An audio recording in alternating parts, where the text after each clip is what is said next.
Noël, c'est l'époque des jouets et Claire Langevin vient de publier justement un article très intéressant sur les jouets paru dans le dernier numéro du magazine Parents d'aujourd'hui. Bonjour Claire. Bonjour. Oui, dans mon article, je soulève le problème suivant. Que faire des jouets dont nos enfants ne se servent plus? Excellente question en effet. Nos chers petits grandissent vite et bien souvent leurs jouets à peine utilisés n'offrent plus d'intérêt pour eux. Exactement.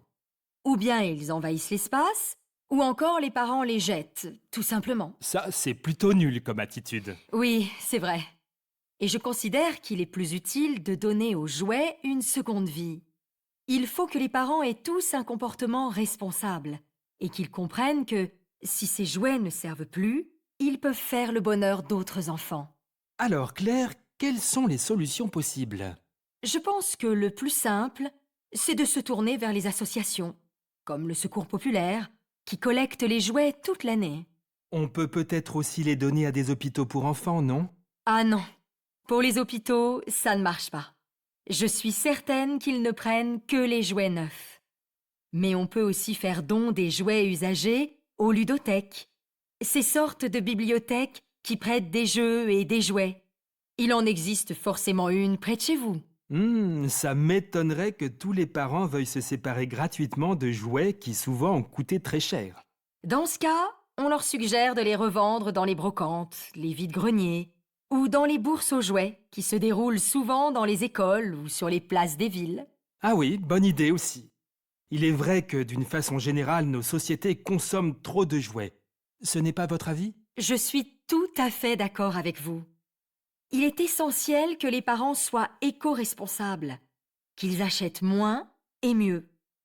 Le bon jouet doit être simple pour susciter l'imagination des enfants, contrairement aux jouets trop perfectionnés qui limitent le champ d'utilisation. Le bon jouet doit être solide, lavable, réparable pour durer longtemps. Il doit être aussi utilisé, partagé, puis, quand les enfants ont grandi, être transmis. Eh bien, merci Claire pour ce voyage au pays des jouets. Merci à vous.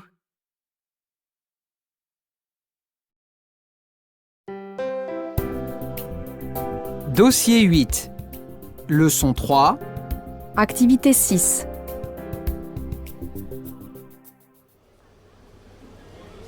Bonjour monsieur. Bonjour madame, à votre service.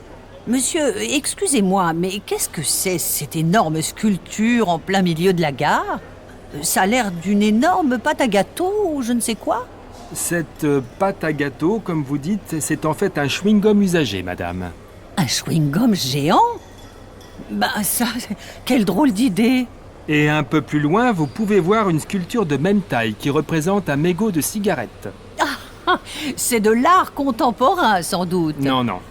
Je vous explique, madame.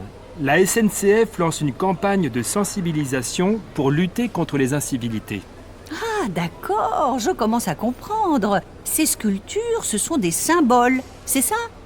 Ça représente les incivilités, comme les gens qui fument dans le train ou qui jettent leur chewing-gum par terre. Exactement. L'idée, c'est de surprendre les voyageurs, de les sensibiliser aux problèmes.